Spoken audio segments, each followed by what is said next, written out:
Lo chiamo al poeta, lo conosco tutti in Talborgo. Stresulin, cavei bianchi, trascurà, barba da fe, culo in mol da stere. A guardello sderia che invece il nome alle nombra cava. E mentre cava, allo forma il passaggio da un tombarello. Al poeta venne steccato da usin al portone a sua casa. Una costruzione nuova, una banca. E chiama il manoval che bel aveva dalla sabbia dal tombarello. No, non è una banca, no, ma però una cosa da usin. Un'agenzia del Monpietà. Paulin.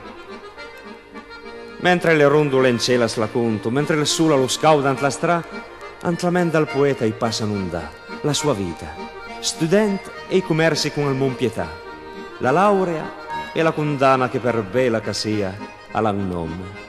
Poesia. Ah, le baldorie quei tempi, le cantà con il bonnet gugliardi cantesta e le gruppette d'ausin e Paulin. La vita all'era una festa, anche con tutto ingaggiato.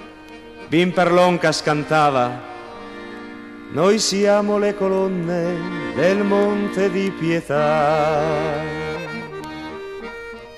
Al poeta va avanti in la strada, strisulin, cavei bianchi, trascurà, barba da fecula e mol da stire.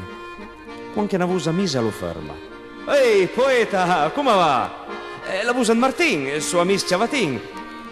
E ti, e la sai la novità, dice al poeta Martin. Da come portun, ad erbo un'agenzia dal Monpietà, e sa se lei pinenda fa le mie cure, o da femme imprestati soldi dal tram per andare da Paulin. A venchiel, e si da usin. Martin guarda il poeta, tanto rassegnato suo destin, e sa non col porom se rie o se più re. Alle proprio un poeta, a Samà come te. Intanto al Ciavatin si ricorda che gli devia ancora al poeta i soldi da una poesia che le aveva ordinata anten prima per la festa della Masnà, per sua figlia. Poeta, senza gena, vai che devo, vai che fa. Oh, ma proprio te, Martin, e ti espressa a pagare, hai tempo. E Martin, la prima solera poeta, va bene?